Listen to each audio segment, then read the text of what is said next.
هنعمل مع بعض الكنافة بالكريمة زي بتاعة المحلات وأحلى كمان، وهنعرف سر ظبطتها وقرمشتها ولونها الدهبي الرهيب، وهتنجح معاكي من أول مرة بإذن الله. يلا نسمي الله ونصلي على الرسول ويلا بينا على الطريقة. هنحتاج اول حاجة ربع كيلو كنافة. انا هعمل صينية صغيرة، لو انتي عايزة تعملي نص كيلو كنافة يبقى ضعفي المقدار اللي هقولك عليه.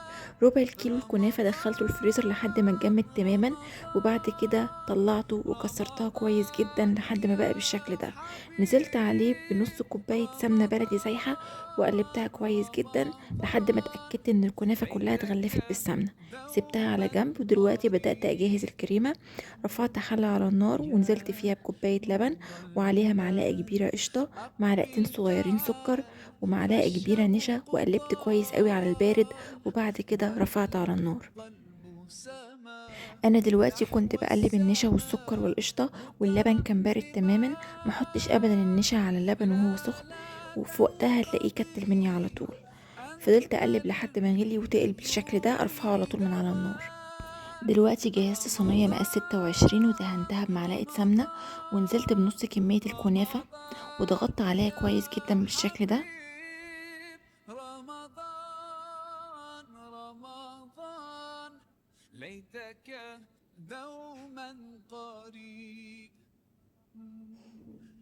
وبعد يا كده نزلت عليها بالكريمة. ظلنا بحط الكريمة في النص أقبل بس مش بوصلها يا للأطراف، لأني لو فالشوق وصلتها للأطراف لما بتدخل الفرن طال هلاقيها اتحرقت مني على طول. والقلب سما نحو السماء مترنما بدأت أنزل على الوش باقي كمية الكنافة لا وأوزعها كويس، وفي تنقضي الآخر أضغط ضغطة أنت خفيفة كده بس إن أنا من بسوي الوش. روحي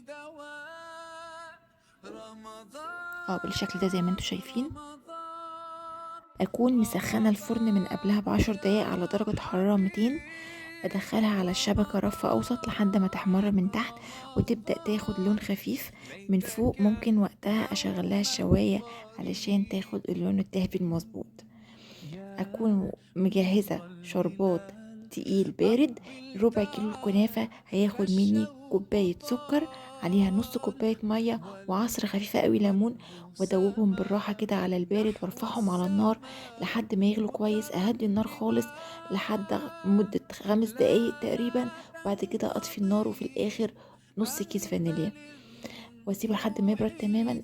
الكنافه الشربات دواء بتاعها بيبقى تقيل بارد، رمضان والكنافة بتبقى سخنة. رمضان اسقيها بيها واسيبها لحد ما تتشرب الشربات تماما رمضان وتبرد.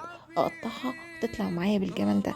قد ايه لونها مظبوط، قد ايه مقرمشة وكريسبي رمضان جدا وطرية ليتك من جوه. دوما يعني من الاخر ما فيهاش ولا قريب غلطة، ومتأكدة ان هي يا هتنجح معاكي من اول مرة ظل وهتعجبك كمان ان شاء الله. أقبل وبكده نكون وصلنا لنهاية تعال الفيديو بتاعنا النهاردة. فالشوق اتمنى الوصفة تكون عجبتكم طال وتشاركوها مع كل اللي بتحبوهم، والقلب واشوفكم ان شاء الله سما في فيديو تاني نحو جديد.